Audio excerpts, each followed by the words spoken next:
Ela gosta desse, né? Ó, dá uma olhadinha, ó. Olha só. A Raquelzinha, ela não falava nada. E eu ficava assim, preocupada, porque quando ela queria alguma coisa, ela gritava, gesticulava bastante, e a gente não conseguia entender. Então eu fiz uma proposta para as crianças. Nós vamos ensinar a Raquel a falar até no final do ano. E deu certo.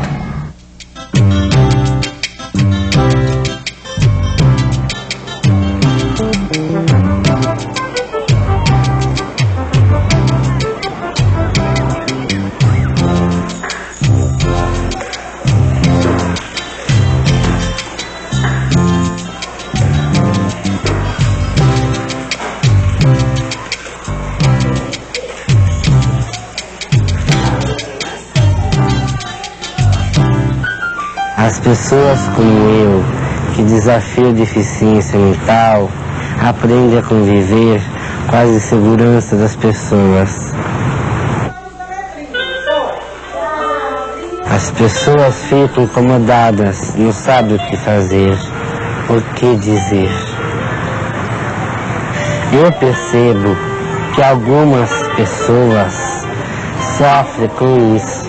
A melhor maneira de superar esse sentimento é enfrentar a deficiência, procurando conhecer as pessoas com deficiências, revendo as velhas ideias sobre deficiência mental.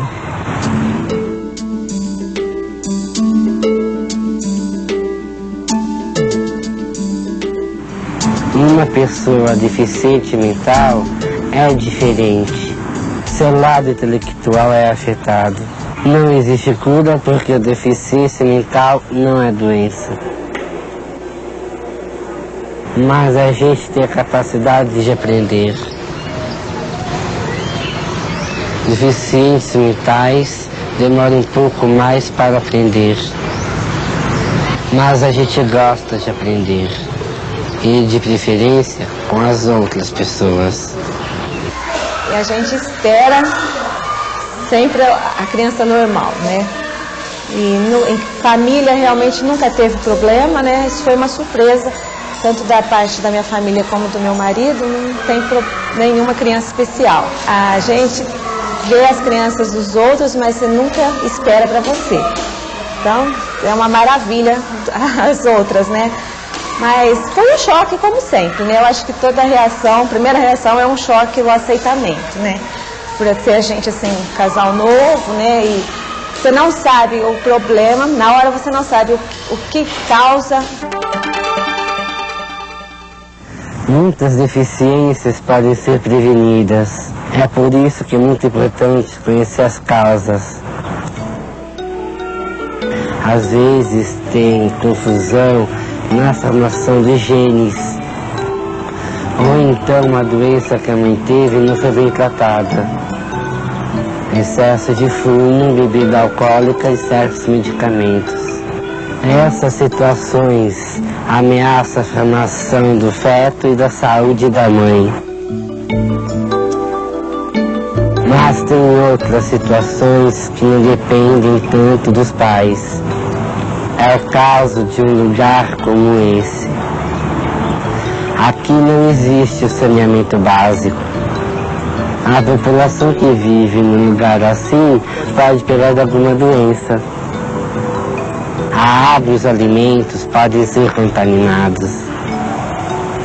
É por isso que é importante exigir que o governo cuide do lugar onde vivemos. Nas televisões e nos jornais tem sempre notícias desagradáveis sobre os hospitais e as maternidades. O atendimento, na maioria das vezes, é péssimo. O parto nessas condições é um risco para a criança e para a mãe. Há leis para que todos tenham um bom atendimento médico. Direito a testes e mostra se o bebê terá algum problema. Dia de saída, o médico pediatra do hospital veio e falou conosco que a minha criança era uma criança especial. Inclusive ele usou um termo assim que me chocou, que ela era mongol. Esse foi o termo. Então aí me chocou, porque eu não conhecia esse termo novo da síndrome de Down. Então aí foi um arraso. Então aí nós conversamos com ele, ele falou assim, não, isso aí a gente vai conversar, vamos fazer uma série de exames para confirmar. Eu falei, confirmar não, doutor, o senhor tenha certeza, o senhor está há quanto tempo nesse ramo aí? O senhor sabe, pode falar a verdade. Algumas pessoas acham que a deficiência mental é sempre hereditária, mas nem sempre ela é. Na minha família, por exemplo, não tem mais ninguém que tenha a síndrome de Down. De qualquer forma, há vários exames que comprovam algumas deficiências. Alguns antes da criança nascer e outros depois que a criança nasceu. Por exemplo, o exame do pezinho.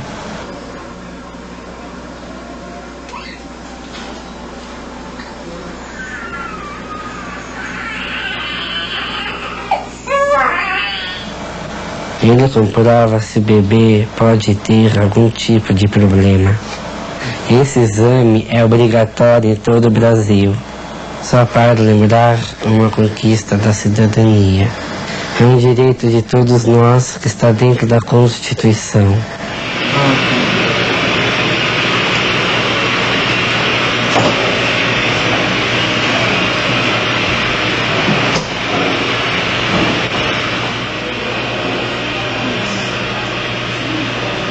A criança tem algum atraso, esse atraso tem que ser detectado o mais precoce possível. Quer dizer, a partir do momento que a gente percebe esse atraso, a gente já inicia um processo de avaliação para ter a certeza, confirmar se existe realmente atraso nessa área e aí prioriza o atendimento nessa área. Com isso, os pais são orientados a como estimular, como proceder com as crianças e, se houver a indicação, até um atendimento específico naquela área. E a gente tem medo do que você não conhece. E como eu não conhecia o que era a síndrome, realmente no começo eu fiquei com muito medo.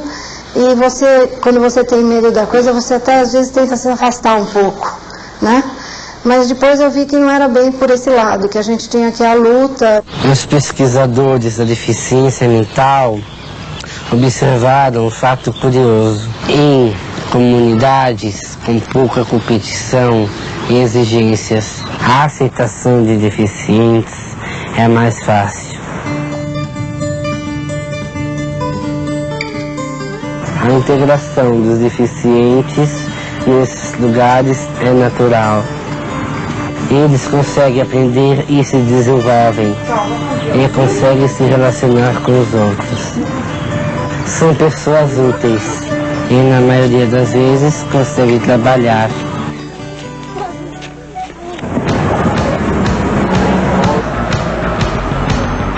Eu acho que no dia a dia as pessoas andam competindo por tudo. A cobrança de desempenho é muito alta num lugar assim. Às vezes os deficientes não conseguem acompanhar o ritmo e acabam sendo excluídos.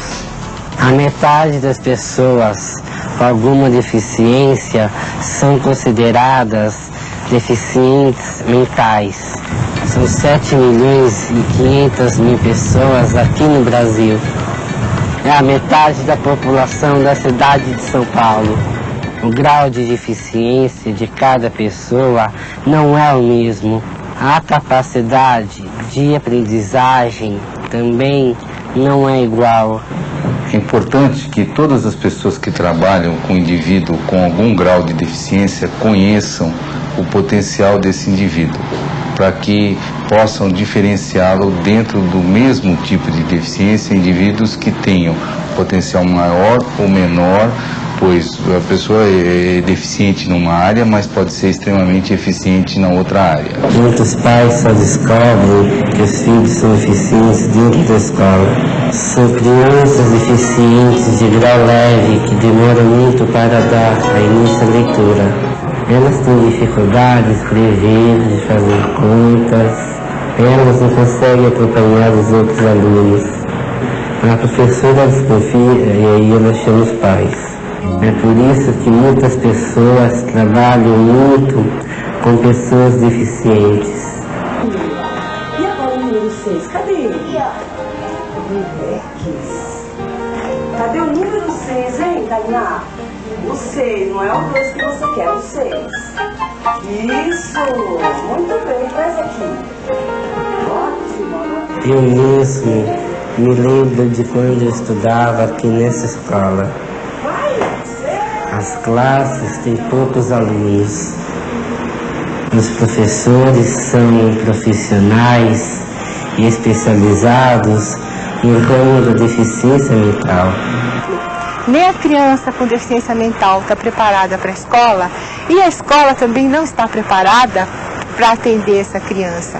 Mas, lamentavelmente, a nossa estrutura educacional ainda não está preparada para dar para o aluno especial, principalmente o aluno com deficiência mental, o atendimento que ele precisa numa classe do ensino regular. 3, 7 e no cérebro. Vamos procurar com 3?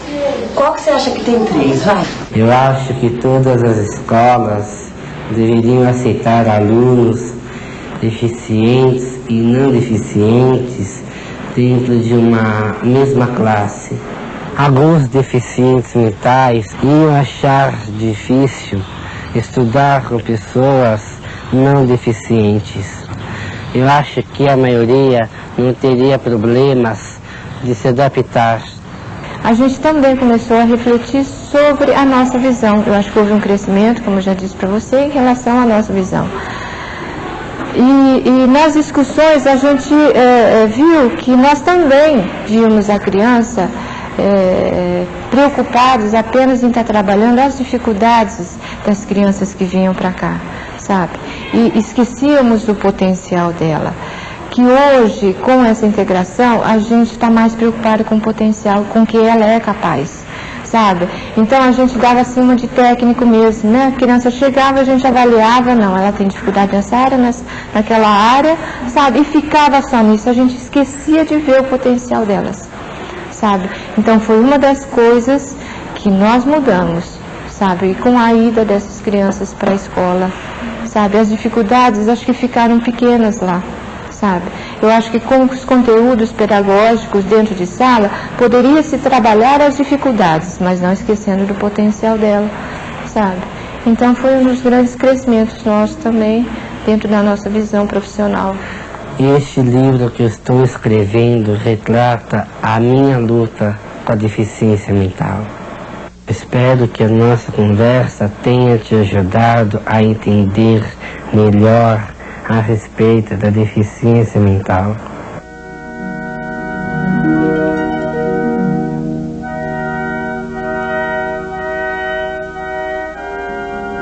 Procurar em cada um a eficiência dentro da deficiência.